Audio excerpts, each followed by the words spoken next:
사장님의 희로의 락을 듣습니다. 캐시노트가 언제나 사장님과 함께 웃고 울고 마음을 나누겠습니다. 오직 사장님만을 위한 사장님 전용 팟캐스트 우리 사이. 안녕하세요. 사장님들 대박 나시길 바라는 캐시노트 정대박 박이입니다. 사장님들 돈줄 나시길 바라는 캐시노트 이줄입니다.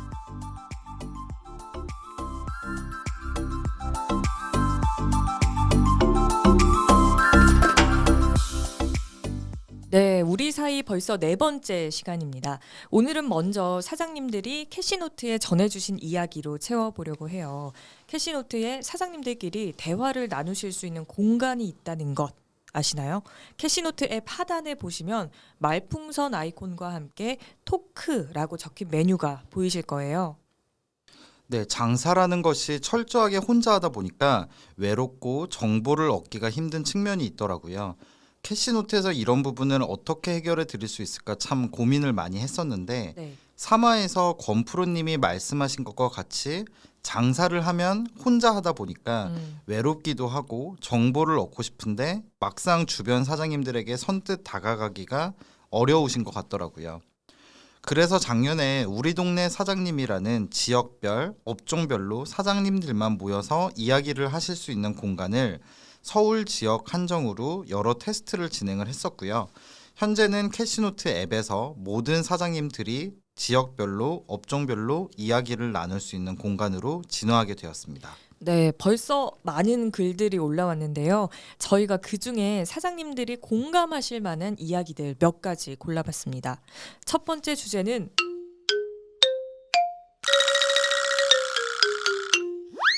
나 일해서 정말 힘들었다 입니다. 먼저 헤어 디자이너로 근무하고 계신 사장님께서 올려주신 글이에요. 때는 벌써 6개월 전 40대 중반 여자 손님이셨습니다. 염색 모발에 파마를 하셔서 머리가 전체적으로 상해 있는 머리였는데 사진을 하나 갖고 오셨어요. 딱 봐도 드라이로 매끄럽게 볼륨을 살린 머리에 뒷머리가 자연스럽게 뻗치는 머리 사진을 갖고 오셨습니다. 저희 전장님은요, 이 고객님 머리가 상해 있기도 하고 사진과 똑같이 나오기는 힘들 것 같습니다. 이렇게 설명하신 후에 시술에 들어가셨는데요. 사실 미용실에서는 디자이너 분이 앞부분을 하시고 뒷머리는 인턴 분이 하시죠. 인턴 분 경력이 웬만한 디자이너 경력 되시는 분이라 점장님이 맡기셨는데요. 일단 볼륨 매직을 하고 뻗친 머리를 위해 민머리는 디지털로 말았습니다. 멀리서 지켜본 저로서는 저렇게 이쁘게 했구나, 역시 점장님, 이런 생각을 하고 있었죠. 그런데 계산할 때 고객님이 머리가 마음에 안 든다면서 수고는 하셨네요 하면서 슝 가버리셨습니다. 뭐 마음에 안 드실 수도 있는 거니까 하면서 잊고 있었는데요. 며칠 후에 전화해서 머리가 사진과 똑같이 안 나오고 진행도 매끄럽지 않고 고객 응대하는 태도도 마음에 안 들고 스텝한테 머리 맡긴 것도 마음에 안 든다고 말하시길래 일단 매장에 오시라고 권했습니다. 그런데 오시고 나서도 내가 뭐 하는 사람인 줄 알아? 이렇게 말씀을 하시면서 환불을 요구하시더라고요. 그래서 환불을 해드렸습니다. 그랬더니 머리가 상했다면서 이번에는 보상을 받아야 된다는 거예요. 그러면서 다른 선생님한테 시술을 받아야겠다고 해서 또 다른 선생님께 연결해 드렸습니다. 그래서 모바일 클리닉 1회에 8만 원짜리를 수차례 해드리고 그 와중에 커트 2차례, 염색도 공짜로 해드렸습니다. 그렇게 한동안은 잠잠하다가 이제는 볼륨 매직을 다시 공짜로 해달라고 하는 거예요. 그래서 제 시술을 맡으셨던 다른 선생님께서 그것까지는 책임져 드릴 수 없다 이렇게 말씀을 드렸는데요. 그 선생님은 그 다음에 퇴사를 하셨습니다. 두둥. 그런데 오늘 그 손님께서 전화가 오신 거죠. 아니, 공짜로 볼륨 매직 해준다고 했다면서. 제가 옆에서 다 들었었는데 분명히 안 된다고 했는데 계속 저희가 해준다고 했다는 겁니다. 그러면서 이렇게 책임감 없는 미용실이 다 있냐고, 도대체 환불에, 클리닉에, 커트에, 염색에 다 해드렸는데 도대체 뭘 바라시는 건지, 이 와중에도 전화 와서 소리 지르고 정말 가관입니다. 어찌해야 될지요? 도대체 어디까지 해드려야 할지요? 참 답답한 마음에 이 글을 올립니다. 개인샵 이미지라는 게 이리도 힘드네요.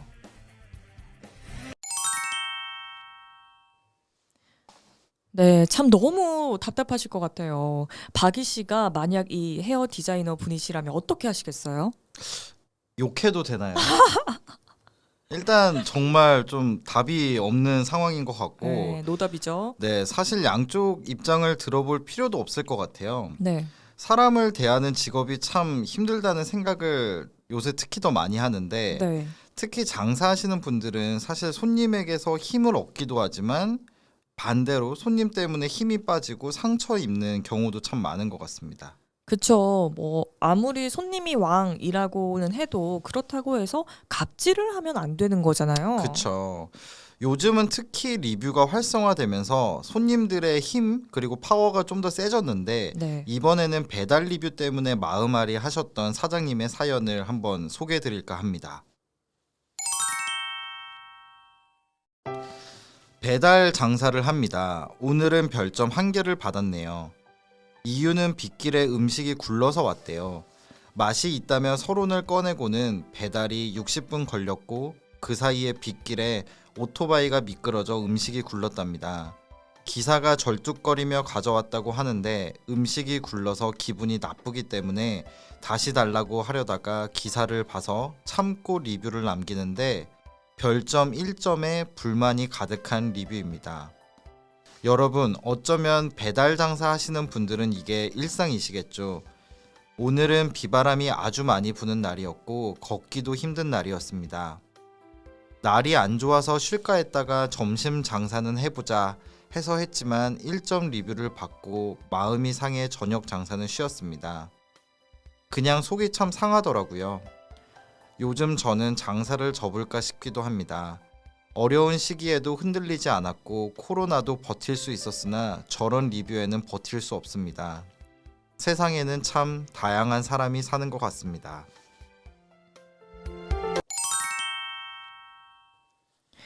와, 이런 이야기 진짜 많이 들었어요. 배달이 뭐 예정 시간보다 4분 늦었다고 별점 테러에 댓글에 욕설까지 다는 사람들도 있잖아요. 맞아요. 어떤 언론에서는 이걸 별점 노동의 시대라고 부르기도 하더라고요. 별점으로 노동을 평가받는다는 거죠.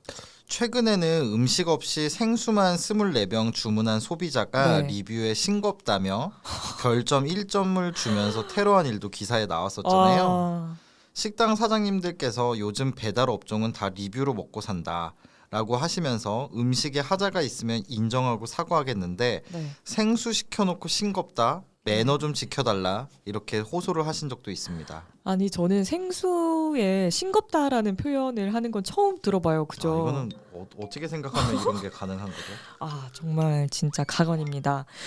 그리고 지난 6월에 이제 정의당의 정책연구소에서 배달앱 이용 실태 조사를 했었대요.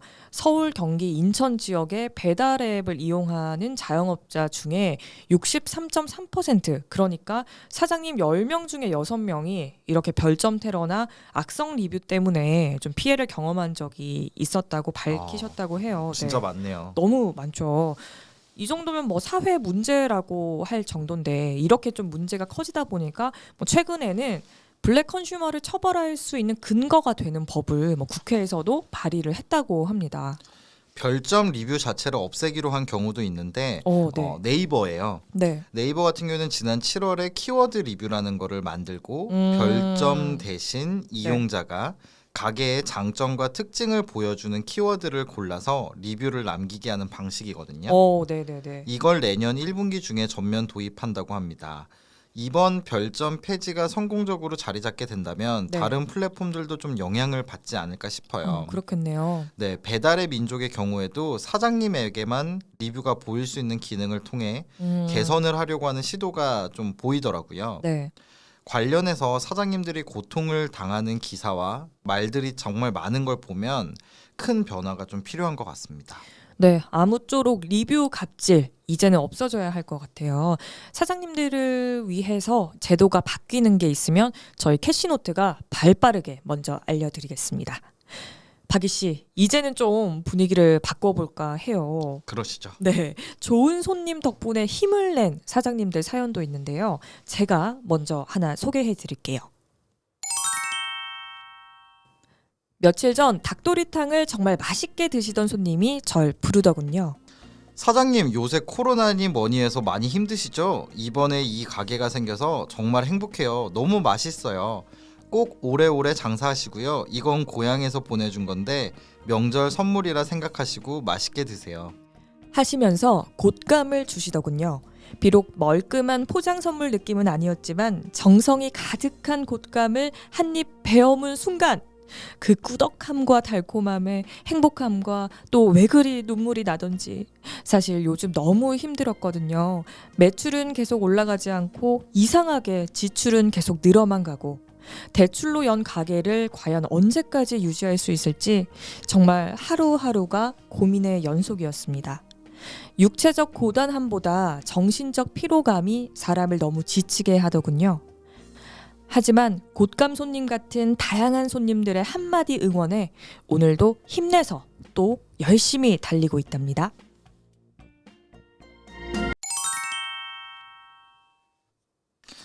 진짜 너무 기분 좋은 사연이지 않나 싶네요. 맞아요. 말 한마디가 이렇게 큰 힘이 될 수 있다는 걸 좀 다시 한번 깨닫는 글이었고, 제가 사장님이 아닌데도 불구하고 사실 네. 보면서 너무 기분이 좋아졌던 글 같아요. 이 글뿐 아니라 토크나 사장님 페이지의 에세이들을 보면 사장님들께서 손님이 전해주신 말 한마디, 작은 선물 같은 것들에서 엄청 힘을 많이 얻으시는 것 같더라고요. 네. 저도 단골 사장님들에게 맛있다는 이야기를 꼭 하는 편입니다. 네, 저도 생각난 김에 단골 가게 갈 때 꼭 사장님 너무 맛있어요. 이 말 해드려야 될 것 같습니다. 네, 지금까지는 좀 공감할 수 있는 이야기를 전해드렸다면 이번에는 사장님이 직접 전해주신 생생한 장사 노하우를 소개해 드리려고 합니다. 읽어볼게요. 50이 넘도록 이것저것 안 해본 일 없이 많은 일을 했지만 서민이 돈을 모은다는 것은 그리 쉽지 않더라고요. 빚에 빚으로 살아가다가 마지막으로 선택한 식당입니다. 식당이라는 것이 업종이 워낙 다양하고 맛이 보장되지 않으면 성공할 수 없기에 이 또한 쉽지는 않았지만 우리 부부는 많은 고민 끝에 남녀노소가 좋아하고 요즘 트렌드에 맞는 건강한 메뉴인 두부 전문점을 운영하자고 결심했습니다. 그러나 누가 가르쳐주는 것도 아니다 보니 인터넷을 보고 연습하고 실패하고 또 연습하고 실패를 거듭한 결과 우리만의 방법을 찾아서 2020년 7월에 드디어 오픈을 하게 되었습니다. 주변에서 많은 만류가 있었답니다. 이 코로나 시국에 누가 장사를 하니, 장사 경험도 없으면서 어떻게 하니 등등의 걱정 어린 조언에도 왠지 모를 자신감이 생기더라고요. 어디를 가더라도 진짜 집밥 같은 식당 찾기가 힘들었던 걸 알기 때문에 직접 만든 손두부에 매일 바꿔주는 밑반찬으로 집밥 식당이라는 컨셉으로 한다면 잘 될 것 같다는 확신이 생겼답니다. 아낌없는 재료로 매일 5가지 반찬과 매일 만드는 겉절이, 그리고 따뜻한 찰진 가마솥밥에 메인 요리 두부를 매일 정성스럽게 만들어서 밥상을 차려서 고객님들께 대접하는 마음으로 장사를 시작한 지도 벌써 1년이 넘었고, 놀랍게도 코로나 시국에도 매일 200만 원 정도의 매출을 올리는, 그래서 맛집이라고 소문이 나는 가게가 되었습니다. 요즘 장사하시는 많은 분들이 많이 힘든 시기를 겪고 있는데 저의 사연이 누군가에게는 도움이 되었으면 해서 노하우 정리를 해보겠습니다. 1. 유행에 민감하지 않는 메뉴 선택. 2. 메인 요리와 맛있게 먹는 밑반찬에 신경 쓰기. 메인 요리는 변하지 않지만 밑반찬이 매일 다르다 보니 주 3회 오시는 단골들이 많고 지겹지 않다라는 평가를 하십니다. 3. 밑반찬 매일 바꿔주기. 4. 밥에 신경 쓰기. 밥이 맛있으면 다른 메뉴도 더 맛있게 느껴집니다. 저희 집 밥은 모든 손님이 칭찬합니다. 밥값 2,000원이 아깝지 않다고 하시더라고요. 5. 좋은 재료에 신경 쓰기.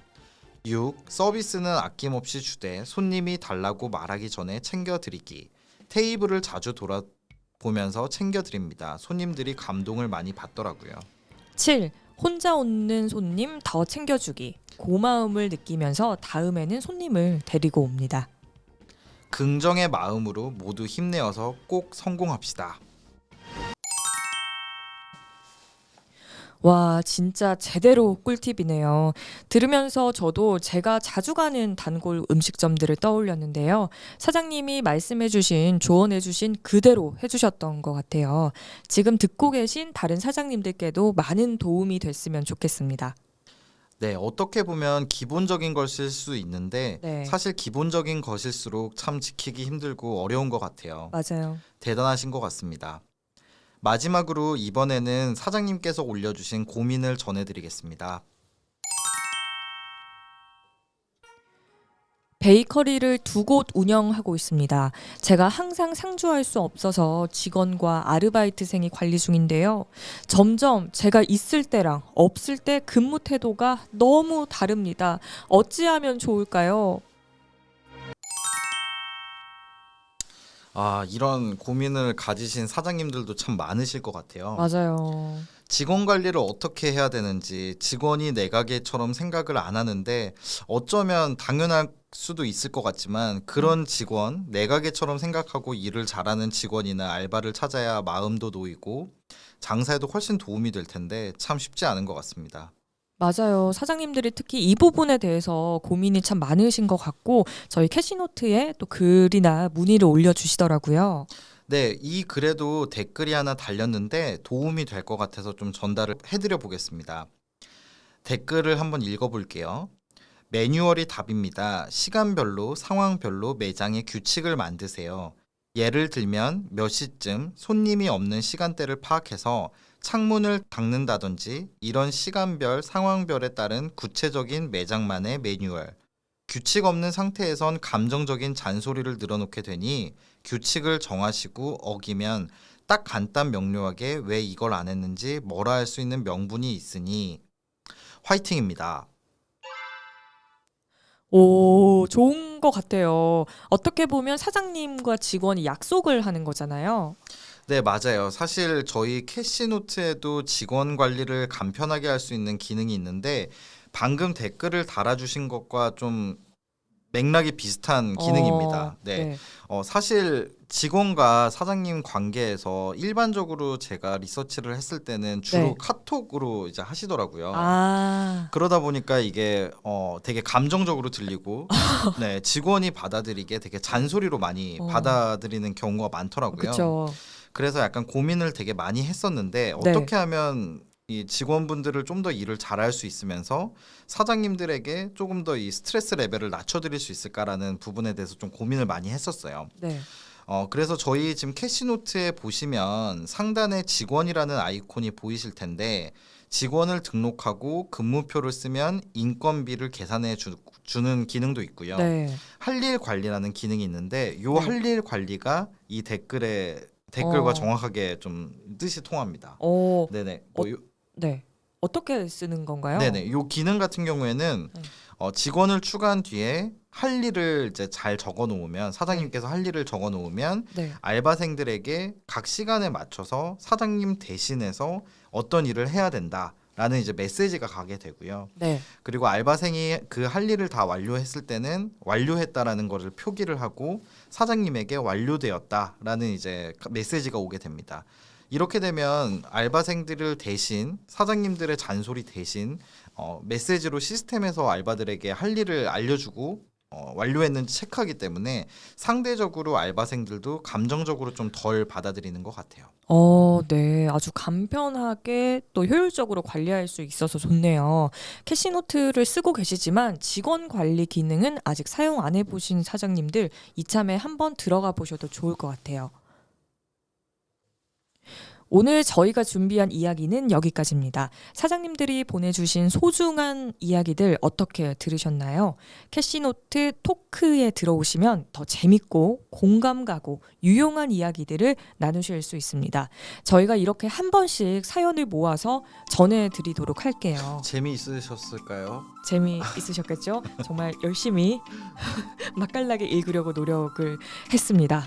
재밌게 들으셨다면 좋아요, 구독 눌러주시고요. 사장님 전용 팟캐스트 우리 사이는 이렇게 실제 캐시노트를 사용하시는 사장님들을 모시고 전화 인터뷰를 통해서 사는 이야기, 장사 이야기, 다양한 이야기를 나누기도 하는데요. 혹시 지금 듣고 계시는 사장님 이야기를 나누고 싶으시다면 편하게 신청 부탁드립니다. 신청 방법은 캐시노트 앱을 여신 뒤에 추천 탭에 추천 팁 메뉴를 누르시고 우측 상단에 내 정보 아이콘을 클릭하신 뒤 우리 사이 출연 신청을 눌러주시면 됩니다. 네, 캐시노트는 언제나 사장님 편에서 사장님을 응원하고 돕겠습니다. 다음 편에서는요, 노무사님을 모시려고 해요. 저희가 사실 그 2화쯤에 네. 세무사님을 좀 모시려고 했는데 네. 좀 준비 중에 있다 보니까 네. 이후에 좀 그것들은 준비가 되면 한번 팟캐스트 통해서 전달드리도록 하겠습니다. 네, 앞서 저희가 좀 짧게 전해드리기도 했는데 이 직원들을 관리하기 위해 필요한 지식들 또 관리할 때 겪는 문제들 어떻게 풀어야 할지 어려워하시는 사장님들이 많이 계시는데요. 아주 시원하게 저희가 풀어드리겠습니다. 그럼 저희는 다음 편에서 또 뵙겠습니다. 우리 사이.